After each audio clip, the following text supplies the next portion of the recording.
Hello, and this is going to be my 6th, I believe, rant video.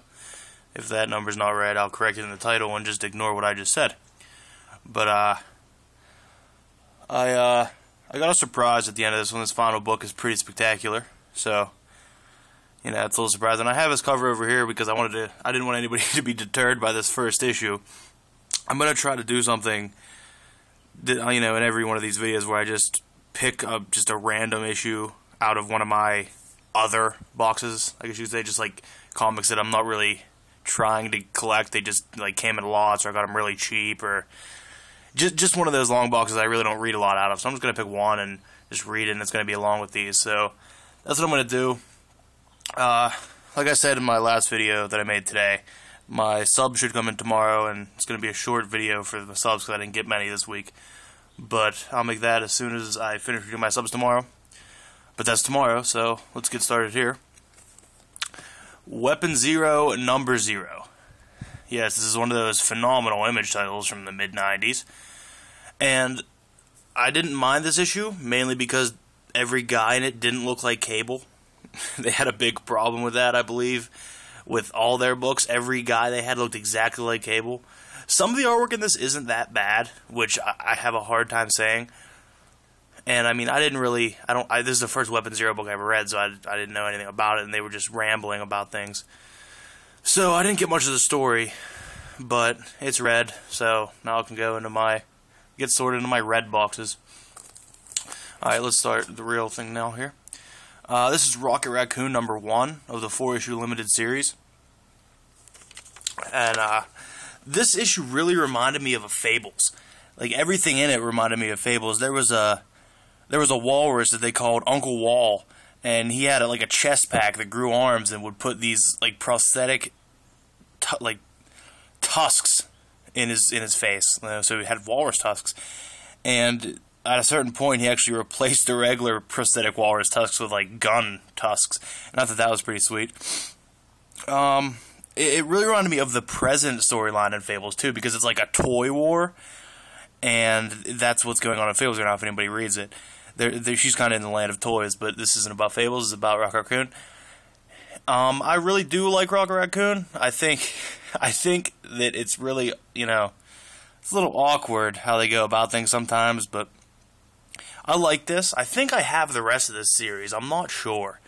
I'm going to have to check that, and if not, I'm going to have to get them, because, it's only a 4-issue series, and if you don't like Rocket Raccoon, you just don't have a good personality. I'm calling you out, because it's just a good time. Like, you just read it, and it just makes you smile. Next issue is The Flash 243. This is, the story starts right there. He's carrying the top on the cover. Well, let's just go. This cover right here, there's, some serious discoloration up here. I don't know what that is. I paid next to nothing for this book, so I didn't even know it was like that, but it was still a good read. So, I usually hate things on my covers like that, but I can deal with it on this one. The story is, it's like the top is dead at the beginning. That's who he's carrying right there. And the top is telling the story on a tape recorder of what happened and like what his revenge is. And it seems I can't escape the Weather Wizard. If you watch any of my other videos, it seems that at least every video there's one issue with the Weather Wizard in it. I can't get past him. That's him right there. I just can't get away from him. I don't understand. He's in every DC book I read. But he's telling a story about how he was gonna get his revenge. He did 6 robberies during the time when he was alive, and they found out he was dying because it was like shaking his brain or something crazy. But every robbery he did, he actually placed a bomb there. And each one of the Rogues Gallery, I think they're called? Yeah, each one of the Rogues Gallery has to go back to where he committed the robberies and get the bombs, and the only way to stop them is to put them on top of each other. And they think that Flash is going to stop one of them, so then they'll all explode and he'll doom the city, which is pretty brilliant. And I thought that was pretty sweet. I don't really have much else to say about that one. Brave and the Bold 142. I love this cover. As Aquaman there with Batman in a full Nelson, Batman in full scuba gear. I don't have a lot to say about this issue. Other than that, Batman was in scuba gear a lot in this issue. That's pretty much all he was. He didn't change out of the scuba gear. And it was a decent issue, though. I really did like it.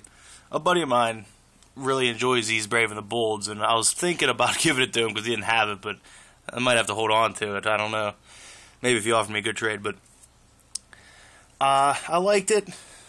I don't really have much else to say about it. I'm trying to think of if there was a secondary story in this, and I'm not sure if there was or not. No, just Batman in a scuba suit. Ghost Rider number 20.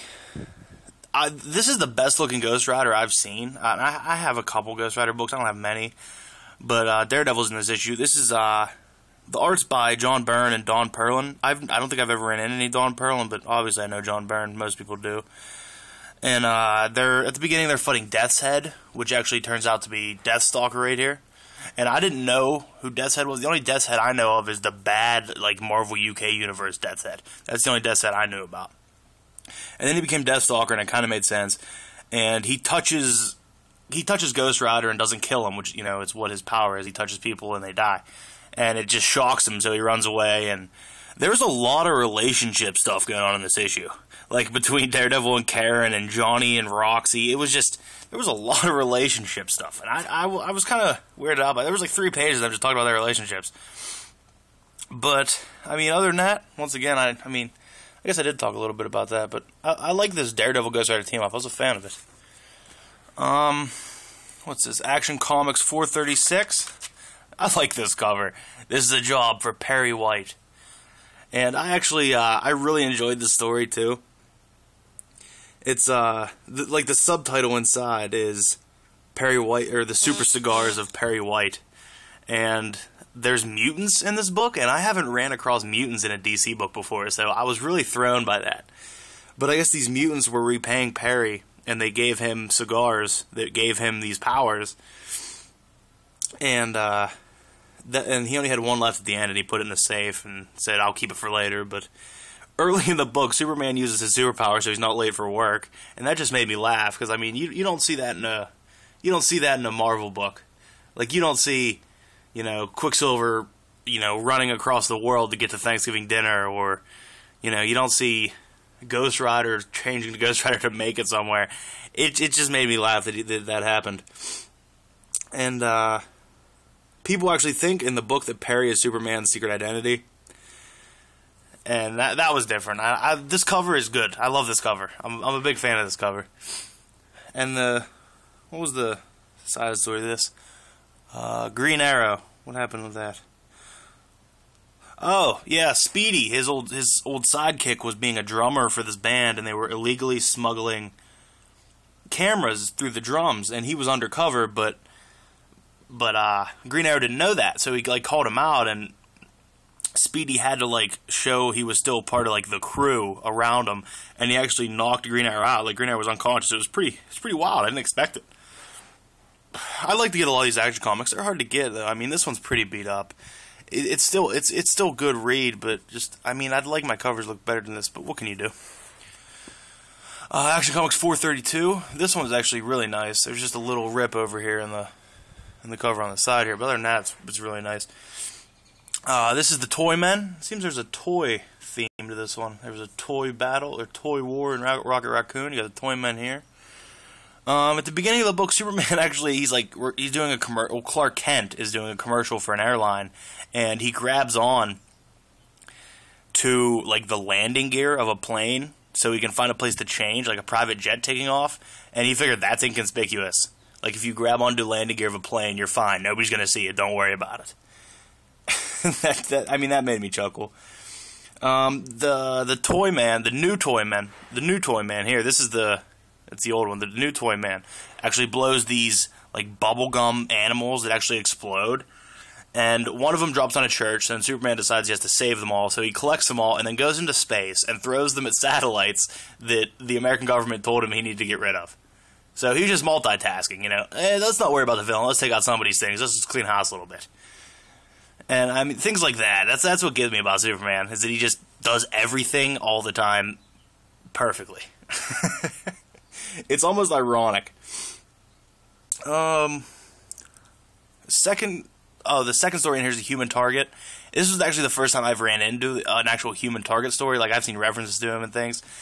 And, I mean, the one thing he did that I didn't understand is if he has, like, this technology to make these perfect latex costumes so he can look exactly like the guy, why does he have to, like, put the mask on a straw dummy to, like, confuse them?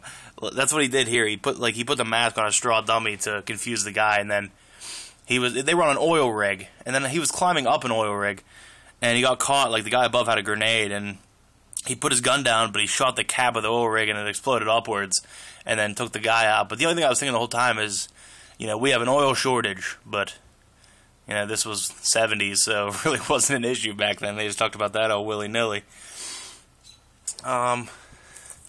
Oh, and here comes a surprise. This last book. Now, this is a pretty crazy book. I mean, I don't know how many people out there saw it, so I was pretty excited about it. I don't even know if I should show it. It's that crazy. Chuck Norris, Karate Commandos, #1. It's of the Star brand of Marvel Comics, and it blew my mind. The first thing that blew my mind is it's Steve Ditko art. I think it came out in 1987, and it's Steve Ditko art. He decided Chuck Norris is where he wanted to go.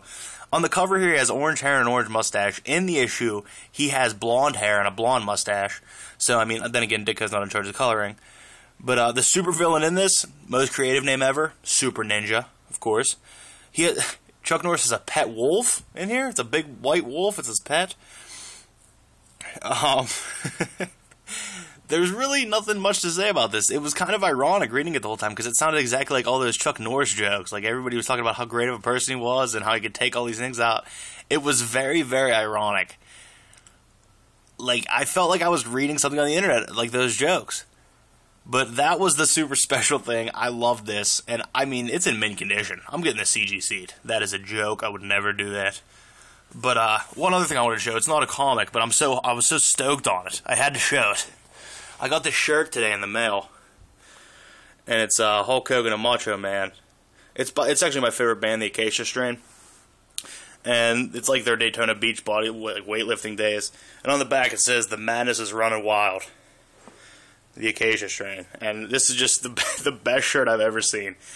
I mean, look at that picture. Look at that. Oh yes. Alright, I'm sorry I just took you into my world of loving old school wrestling. So, I hope you guys liked the video. I think it's the longest one yet. If you think this is too long, let me know, because I do ramble and I can shorten these. But, sub video tomorrow. Hope you guys enjoyed it. And remember, have a great day.